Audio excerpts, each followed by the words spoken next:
Сәлеметсіз бе, құрметті көрермен, сіздермен бірге Камшат. Мен айтылмайтын әңгіме каналына қош келдіңіздер. Және де бұл жаңа авторлық әңгіме.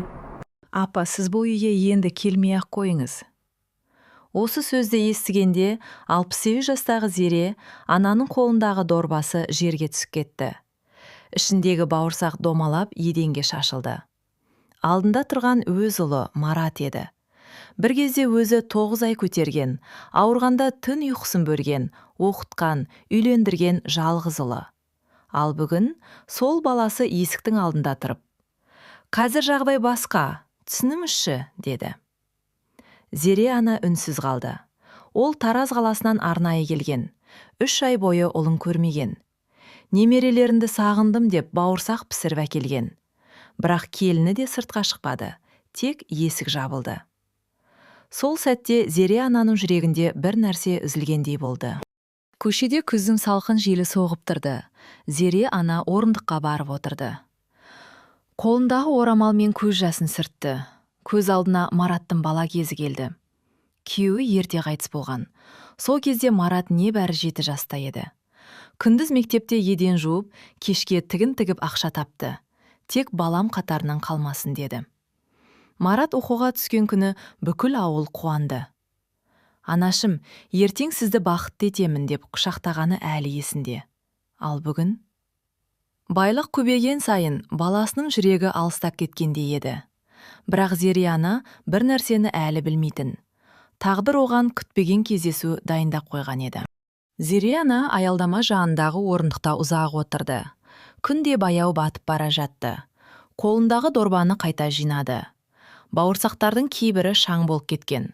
Бірақ оны бауырсақ емес, жүрегіндегі бос орын қинап отырды. Сол сәтте қасына орта жастағы әйел келді. «Апай, жағдайың жақсы ма?» Зере ана алғашында үндемеді. Кейін көзіне жас алып, «Баламды көруге келіп едім, уақыты болмай қалды», деді. Өтірік айтты.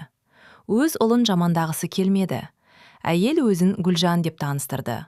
Ол әлеуметтік орталықта жұмыс істейді екен. «Апай, жалғыз отырмаңыз, шай ішіп кетіңіз», деді. Зере ана келісті. Бірақ ол бір шыны шай оның өмірін өзгертіп жіберетін әлі білмейтін. Гүлжан Зере ананы шағын орталыққа алып келді. Іші жылы екен. Бірнеше апашал шай ішіп отыр. Бәрі бірден, «Келіңіз апай» деп жылы қарсы алды. Зере ана таңғалды.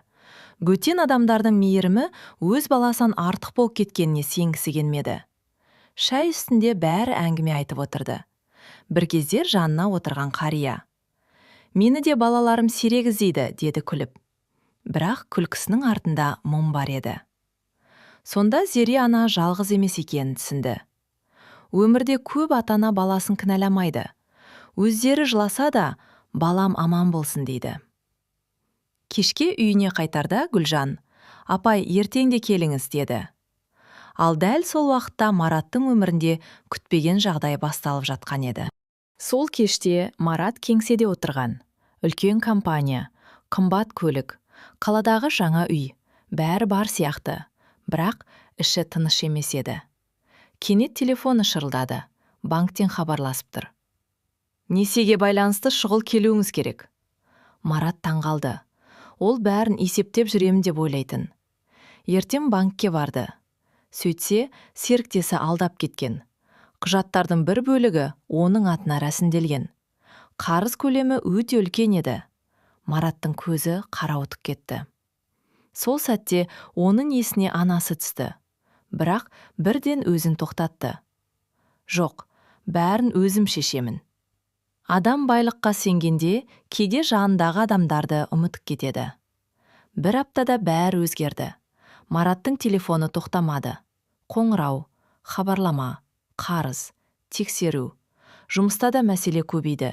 Үйге кеш келетін болды. Келіні Динара да уайымдай бастады. Бір күні, «Анаңызға хабарластыңыз ба?» деді. Марат қабағын түйді. «Қазір уақытым жоқ». Бірақ дәл сол сөзді анасына да айтқан. «Уақытым жоқ». Түнде жалғыз отырғанда балалық шағы есіне түсті. Қыста анасы ескі пальтомен жүретін. Ал оған жаңа күртеше алып беретін. Сонда ғана жүрегінде бір ауыр сезім оянды. Кейде кеш қалған өкініш адамның ішін жейді. Ал Зере ана орталыққа күнде келетін болды. Бір күні балаларға бауырсақ пісіріп әкелді. Бәрі мәз болды. Кішкентай қыз жүгіріп келіп, «Әже, сіз менің әжем боласыз ба?» деді. Зере ана күліп жіберді. Бірақ көзіне жас келді. Өйткені өз немерелері көптен көрмеген. Сол күні Гүлжан, «Апай, сіздің жүрегіңіз өте жұмсақ екен», деді. Зере ана терезеге қарап, «Ана болған соң бәрі кешіріледі ғой, қызым», деді. Бірақ ішінде бір үміт өлмеген еді. Марат бір күні келеді деп сенетін. Ана жүрегі ешқашан күтуден шаршамайды. Кешке Марат үйге ерте келді. Үй тым-тыныш еді. Ұлы Арсен жүгіріп келді. «Әке, әжем қайда?» Марат үндемеді. «Әжем бауырсаға келетін еді». Осы сөз жүрегіне қадалды. Балалар өтірік айтпайды. Бір кезде Арсен, «Әжем ренжіп қалды ма?» деді. Марат жауап бере алмады. Сол түні ұйықтай алмады. Терезеден сыртқа қарап ұзақ тұрды. Кенет телефонына ескі сурет шықты.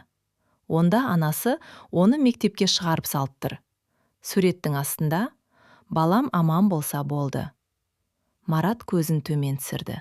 Келесі күні Марат анасына хабарласуға тырысты, бірақ батылы жетпеді. Нөмірін ашып қайта жапты. Ашу оңай екен, кешірім сұрау қиын екен. Сол күні жұмыста да ойы бөлінді. Кешке үйге келе жатып, анасы тұратын жаққа бұрылып кетті. Үйінің терезесінде жарық жанып тұр, бірақ көлік тоқтатпады. Алыстан қарап тұра берді. Өйткені ұят деген сезім алғаш рет жүрегіне ауыр тиді. Ал сол сәтте Зере ана терезе алдында отырып, «Балам аман болсын», деп дұға жасап отырған. Ертеңіне Марат Гүлжаннан хабар алды. Өйткені ұлы Арсен әлеуметтік орталыққа экскурсияға барыпты. Суреттен анасын көріп қалды. Зере ана балалармен күліп отыр екен. Бірақ сол күлкінің ішінде сағыныш бар еді. Марат ұзақ қарап қалды. Бір кезде Гүлжан, «Сіздің анаңыз өте жақсы адам екен», деді. Осы сөзден кейін Мараттың көзіне жас келді. Өйткені бөтен адамдар анасының қадірін біліп жүр, ал өзі кеш түсінген еді. Марат сол суретке қайта-қайта қарады. Анасы балалардың ортасында күліп отыр. Қолында бауырсақ салынған табақ, көздері мейірімге толы. Бірақ Марат бір нәрсені байқады. Анасының жүзі бұрынғыдан жүдеу көрінді. Шашы да ағарып кеткен. Ол соңғы рет анасына қашан ұзақ қарап еді, есіне түсіре алмады. Кешке үйге келгенде Динара үнсіз қарсы алды. «Марат, сен анаңа ауыр сөз айттың», деді ол жай ғана. Марат ашуланғысы келді, бірақ бұл жолы айқайлай алмады. «Білемін», деді баяу. «Онда бар, кешірім сұра». Марат терезеге қарады. Сыртта жаңбыр жауып тұр екен.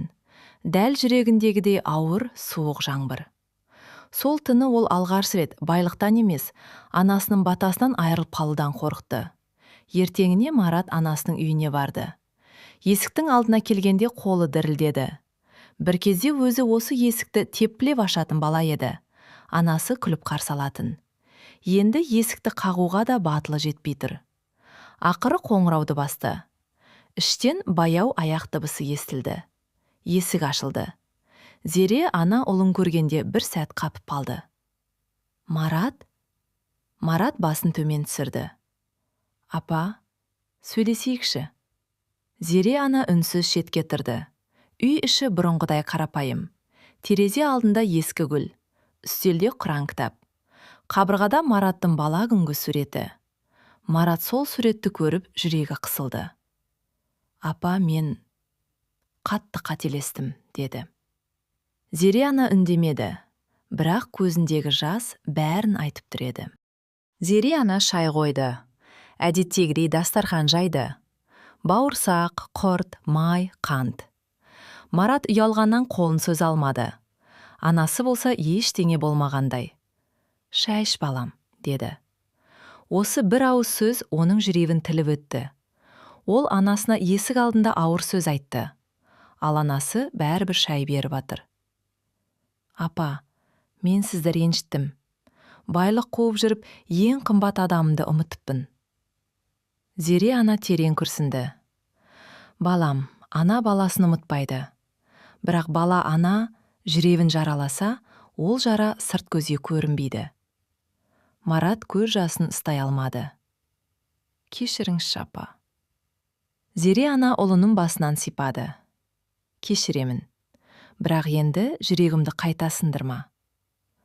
Марат анасының үйінен шыққанда жеңілеп қалғандай болды. Бірақ бұл толық кешірім емес екенін түсінді. Кешірім сөзбен емес, іспен дәлелденуі керек. Сол күннен бастап ол анасына күнде хабарласатын болды. Алғашында Зере ана қысқа жауап берді. Жақсымын, балам. Дәріңіз бар ма? Бар. Бірдеңе керек пе? Ештеңе керек емес. Бірақ Марат ананың ештеңе керек емес деген сөзінің артында көп сағыныш жатқанын енді түсінді. Бір күні ол Арсен мен кішкентай қызы Айзаданы алып келді. Немерелері «Әже!» деп жүгіріп құшақтады. Зере ананың жүзі сол сәттен нұрланып кетті. Көттен бері бос тұрған үйіне қайтадан бала күлкісі кірді. Арсен әжесінің үйін аралап жүріп, ескі сандықты көрді. «Әже, мұнда не бар?» Зере ана күлімдеп сандықты ашты. Ішінен ескі киімдер, сарғайған хаттар, суреттер шықты. Бір қалтада Мараттың бала күнгі дәптері бар екен. Арсен оқыды. «Мен өскенде анама үлкен үй алып беремін». Марат бұл сөзді естіп үнсіз қалды. Балалық шағында анасына берген уәдесі есіне түсті. Бірақ өскенде үлкен үй алғанымен анасына жүрегінен орын бермепті. Зере ана дәптерді қолына алып, «Сен бала кезде өте мейірімді едің», деді. Бұл сөз Маратқа ауыр тиді. Ол байлыққа жеткен сайын сол мейірімін жоғалтып алғанын түсінді. Сол күні ол үйіне басқа адам болып қайтты. Бірақ Мараттың мәселесі әлі шешілмеген еді. Серіктесінің алдауы үлкен қарызға айналды. Компанияда тексеріс басталды. Бір күні банк оның көлігінде, кеңсесінде алып қоюы мүмкін екенін айтты. Динара уайымдап, «Енді не істейміз?» деді. Марат бұрынғыдай ашуланбады. «Ең бастысы ана маман. Қалғанын еңбекпен қайта табармыз». Динара таңғалды. Бұрын Марат үшін ақша бірінші орында еді. Енді оның сөзі өзгерген. Сол күні ол анасына барды. Бірақ бұл жолы ақша сұрауға емес, ақыл сұрауға келді. «Апа, мен бәрінен айырылып қалуым мүмкін». Зере ана ұлына ұзақ қарап отырды. «Балам, байлық кетсе қайтады. Абырой кетсе қиын. Адамды адам қылатын адалдық». Зере ана Маратқа бір ескі қорап әкелді. Ішінде күйеуі Қанаттың сақтап кеткен құжаттары бар екен. Әкең тірі кезінде бір нәрсе айтушы еді. Адал еңбек ешқашан адамды далада қалдырмайды дейтін. Марат әкесінің ескі жазбаларын оқыды.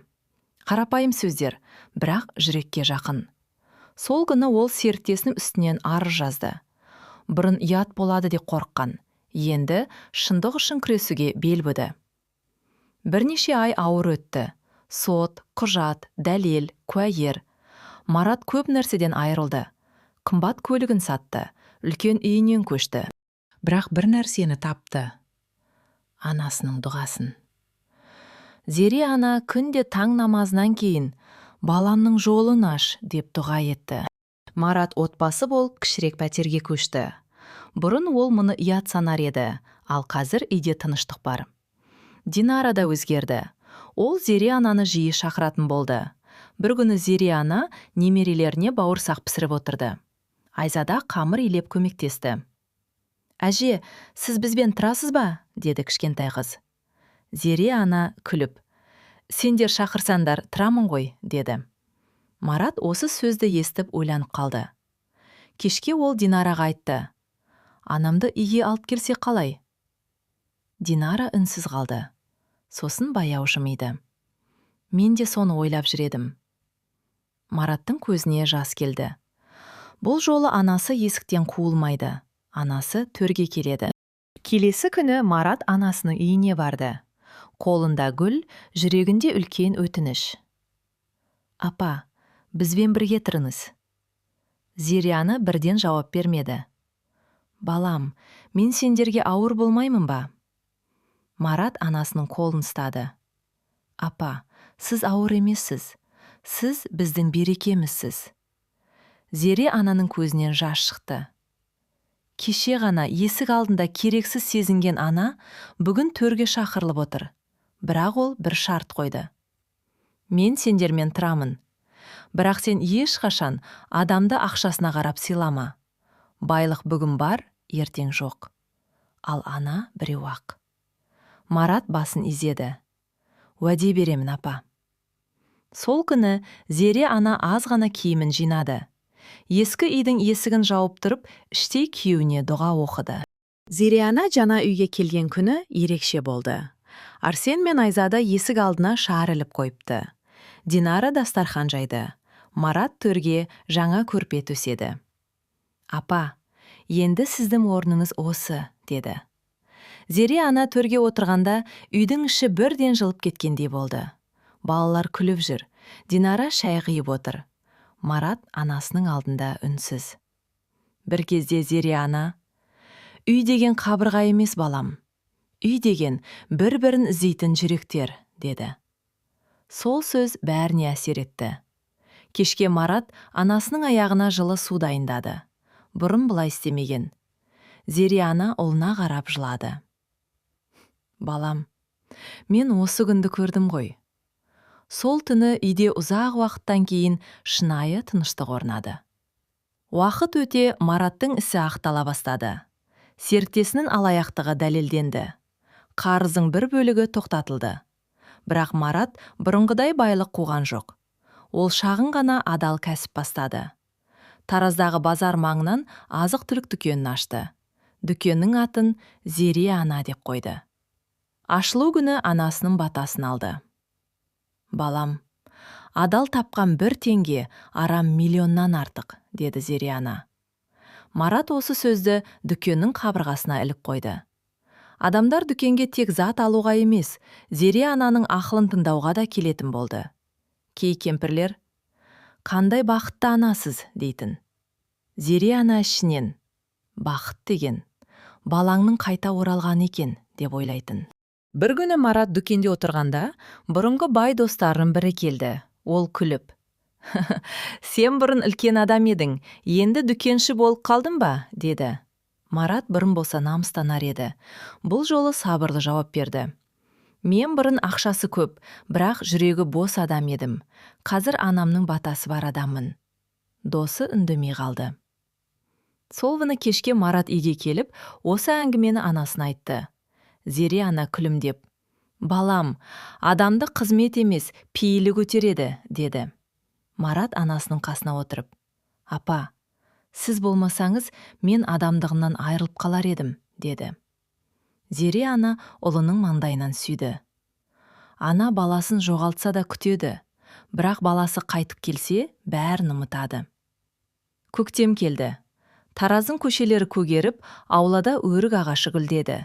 Зере ана немерелермен бірге аулаға гүл отырғызды. Арсен су құйып жүр. Айзада топырақ шашып мәз. Марат сырттан қарап тұрды. Бір кезде осы қарапайым көріністі бұрын бағаламағанына таңғалды. Қымбат мейрамхана, шетел демалысы, үлкен көлік. Бәрі уақытша екен. Ал анасының күлімдеп отырғаны нағыз байлық. Кешке бәрі дастарханға жиналды. Зере ана бауырсақ пісірді. Динара шай қиды. Балалар шулап отыр. Марат орнынан тұрып. Апа, мен сізге бір нәрсе айтқым келеді, деді. Бәрі тыныштала қалды. Мен сізді бір кезде байлық үшін ұмытып кеттім. Енді ешқашан ұмытпаймын. Зере ана көзін сүртті. Сол жазда Марат ауылға баруды ұсынды. Зере ана көптен бері туған жері Құлан ауылына бармаған еді. Олар бәрі бірге жолға шықты. Жол бойы Зере ана ескі әңгімелерін айтты. Қай жерде әкесі мал баққанын, қай жерде Марат кішкентай кезінде құлап жылаған есіне алды. Ауылға келгенде көршілер қуанып қарсы алды. Зере, балаңмен келдің бе? Қандай жақсы, деді бәрі. Зере ана ұялғандай жымиды. Марат ауыл мешітіне барып әкесінің рухына Құран бағыштады. Сосын анасының қолынан ұстап, «Апа, мен әкемнің аманатын кеш түсіндім. Бірақ енді сізді жалғыз қалдырмаймын», деді. Зере ана аспанға қарап, «Қанат, балаң тізелді. Енді көңілім тыныш», деп сыбырлады. Арада 1 жыл өтті. Мараттың өмірі бұрынғыдай бай емес еді, бірақ бұрынғыдан әлде қайда бақытты болды. Дүкені жайлап жүре бастады.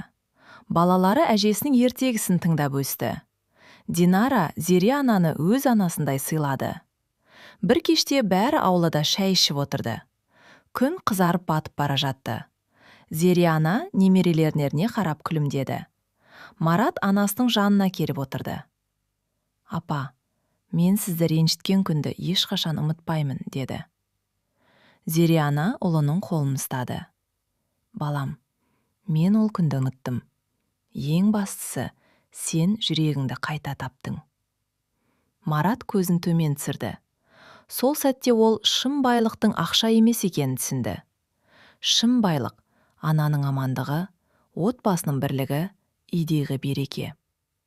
Әңгіме ұнаса, лайк басып каналға тіркеліңіз.